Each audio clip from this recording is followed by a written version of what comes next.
judgment in civil appeal 333 of 2024, etc. Sunni Ittihad Council through its chairman versus Election Commission of Pakistan.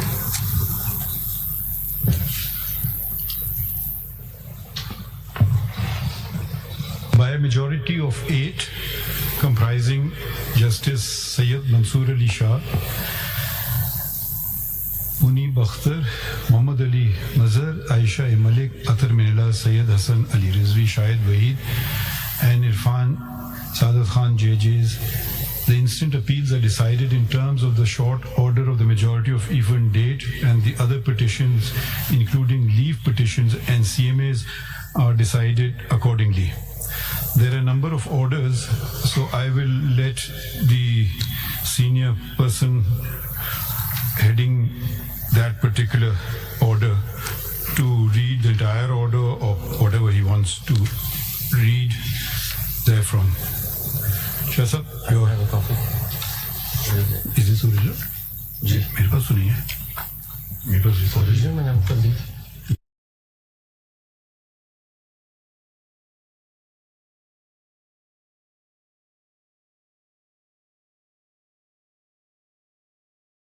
Majority order, and I repeat, it is by myself and Justice Munib Akhtar, Muhammad Ali Mazhar, Aisha Malik, Atar Minallah, Sayyid Hassan Ali Rizvi, Shahid Waheed, and Irfan Saadat Khan.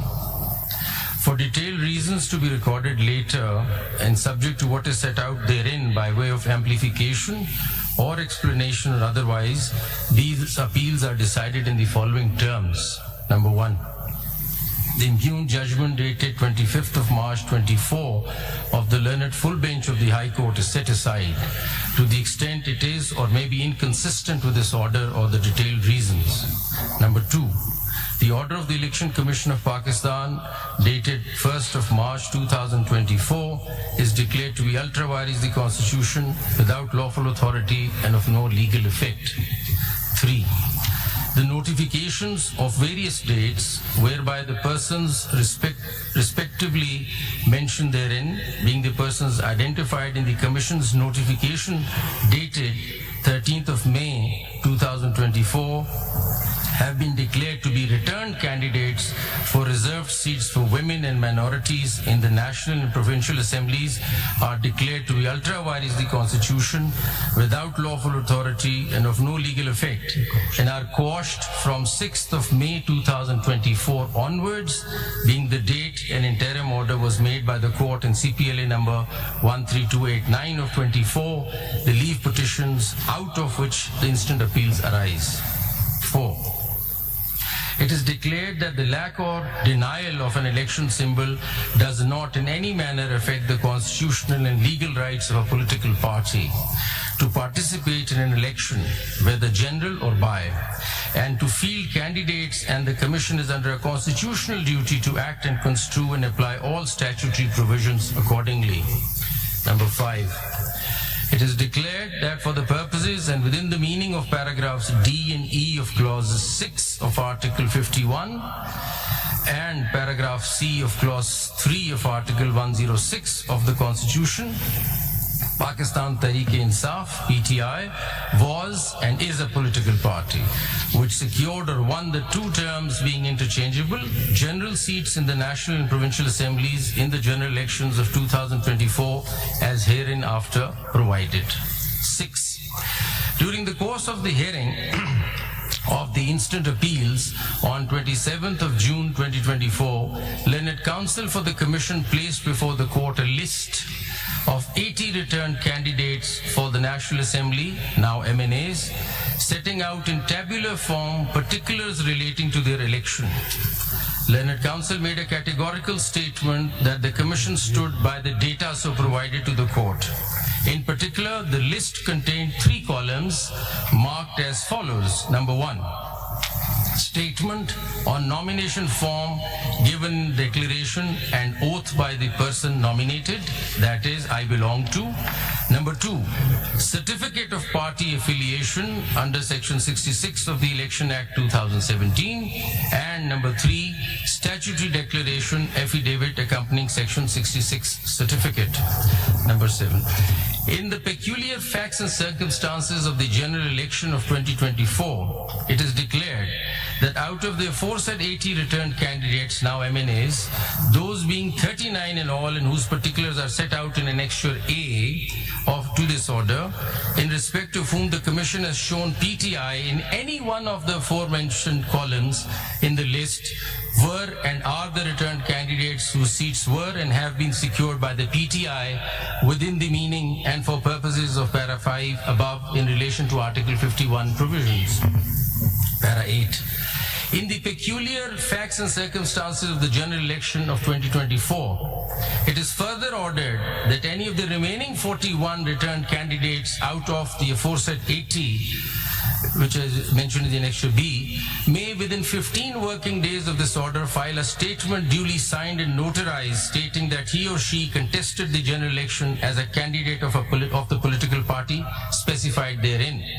If any such statement is or filed, the Commission shall forthwith, but in any case within 7 days thereafter, give notice to the political party concerned to file within 15 working days a confirmation that the candidate contested the general election as its candidate. A political party may in any case, at any time after the filing of a statement as aforesaid of its own motion, file its confirmation. If such a statement is filed and is confirmed by the political party concerned, then the seat secured by such candidate shall be forthwith deemed to be the seat secured by that political party for the purposes of Para 5 above in relation to Article 51 provisions. The Commission shall also forthwith issue and post on its website a list of returned candidates, now MNAs, and seats to which this para applies within 7 days after the last date on which the political party may file its confirmation, and shall simultaneously file a compliance report in the court. Paragraph 9. For the purposes of paragraph 5 of this order in relation to Article 51 provisions, the number of general seats secured by PTI shall be the total of the seats declared in terms of paragraph 7 and those, if any, to which paragraph 8 applies. The PTI shall be entitled to reserve seats for women and minorities in the National Assembly accordingly. PTI shall, within 15 working days of this order, file its lists of candidates for the said reserved seats, and the provisions of Election Act 2017 and the Election Rules 2017 shall be applied to such lists in such manner as gives effect to this order in full measure.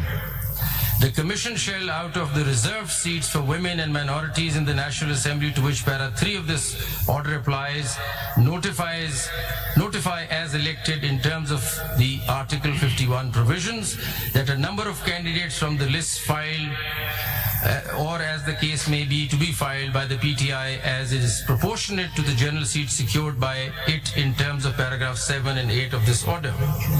Paragraph 10. The foregoing paras shall apply mutus mutandis for purposes of Article 106 in relation to PTI for the reserved seats for women and minority in Khyber Pakhtunkhwa, Punjab and Sindh provincial assemblies to which paragraph 3 of this order applies. In case the Commission or PTI need any clarification or order as to give effect to this para in full measure, it shall forthwith apply to the court by making an appropriate application, which shall be put before the judges constituting the majority in chambers for such orders and directions as may be deemed appropriate. Thank you. Very grateful. Now I call upon Justice Yahya Afridi, who's written a separate short order. You want to read it or you want to summarize it? Okay. For reasons to be recorded later, civil appeal number so-and-so, civil petition number so-and-so, CMA number so-and-so are dismissed in terms that Sunni Ittihad Council does not fulfill the conditions prescribed for a political party under the enabling provisions of the Constitution of Islamic Republic of Pakistan and the law to be allowed allocated reserved seats for women and non-Muslims in the National Assembly or the provincial assemblies. Pakistan Tehreek-e-Insaf fulfills the conditions prescribed for a political party under the enabling provisions of the Constitution and the law to be allowed allocated reserved seats for women and non-Muslims in terms that A candidate for a seat in the National Assembly or the Provincial Assembly who in his or her nomination paper has declared on oath to belong to PTI and duly submitted a certificate of the same political party confirming that he/she is the nominated candidate of PTI for the respective constituency shall remain so and cannot be declared independent unless he/she submitted a written declaration to the Election Commission of Pakistan or the returning officer to be treated as a candidate of another political party or as an independent candidate. A returned candidate to the National Assembly or the Provincial Assembly who in his nomination paper has declared on oath to belong to PTI and duly submitted a certificate of the same political party confirming that he/she is the nominated candidate of PTI for the respective constituency shall remain so. And this consistent position maintained by a returned candidate throughout the electoral process should be legally recognized by the Election Commission of Pakistan, and such returned candidate cannot be treated as a returned candidate of any other political party or as an independent candidate, returned candidate. And thus, the reserved seats for women and non-Muslims are to be allotted to PTI accordingly.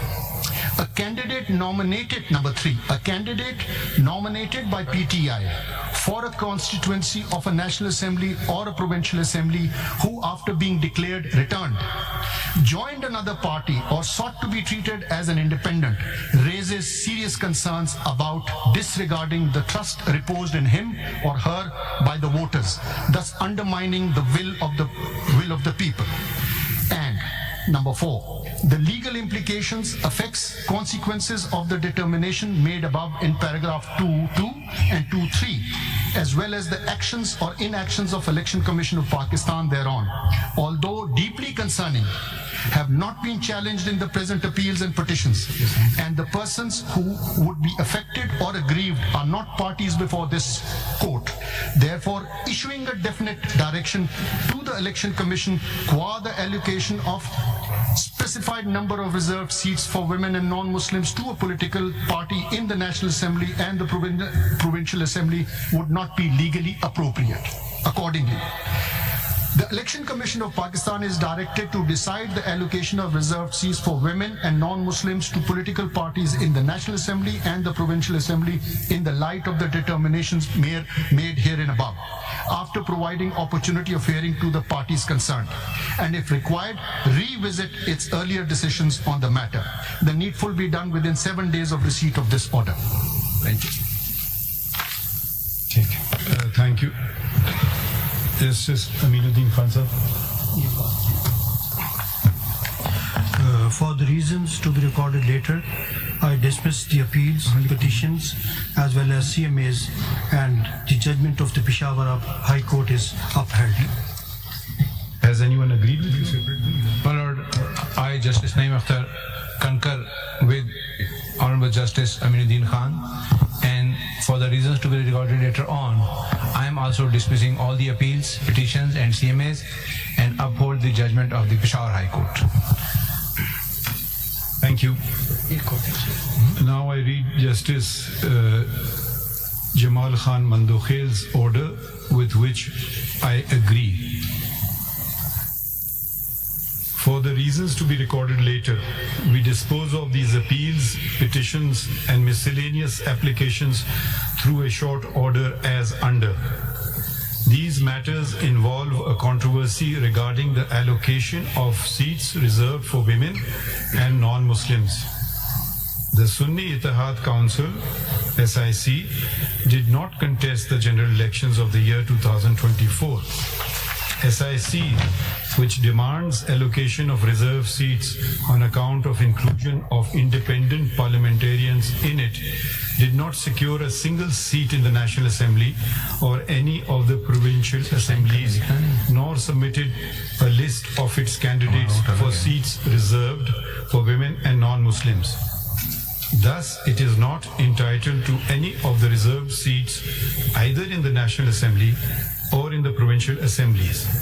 the impugned judgment in order dated 1st March 2024 of the Election Commission of Pakistan, hereinafter ECP, to such extent is upheld. Under Article 51 within bracket 3 of the Constitution of the Islamic Republic of Pakistan, the total number of seats in the National Assembly shall be 326, out of which 60 seats are reserved for women and 10 seats for non-Muslims. Such right of women and non-Muslims has been guaranteed by the Constitution.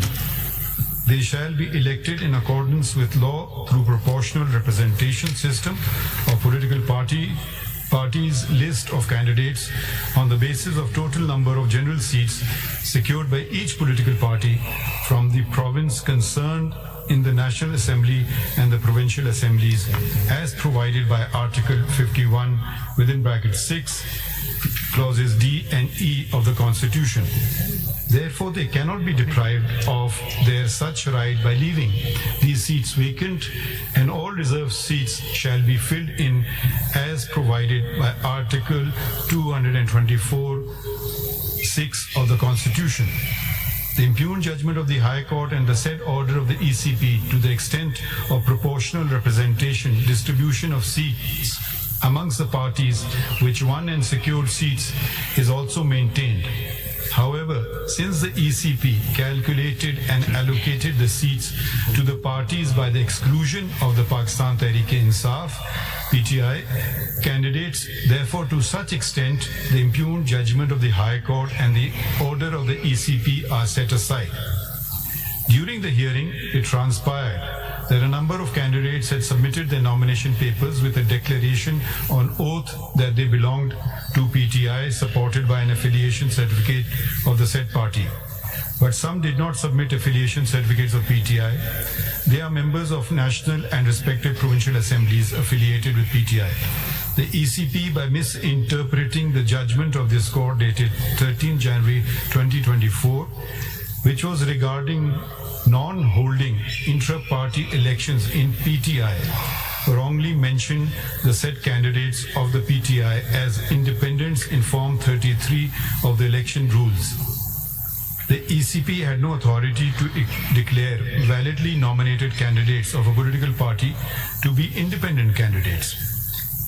Similarly, a candidate once declared himself or herself as a candidate of a political party could not subsequently resile from his candidature of a particular party after the last date of withdrawal of the nomination papers. It is important to mention here that neither the PTI nor any candidate affiliated with PTI approached either this court before or during the hearing of these proceedings or the High Court to challenge the decision of the ECP, declaring them as independents.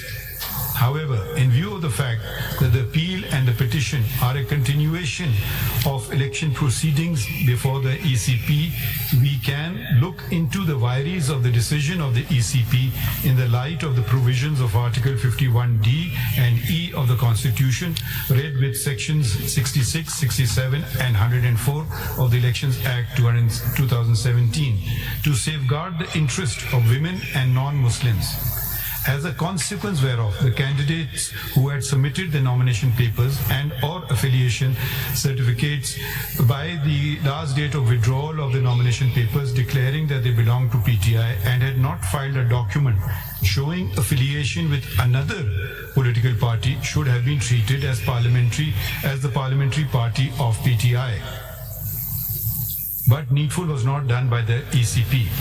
Consequently, the PTI as a parliamentary party is entitled to the reserved seats to such extent that ECP should recalculate and reallocate the reserved seat amongst the political parties, including the PTI, as provided by Article 51(6)(d) and E of the Constitution.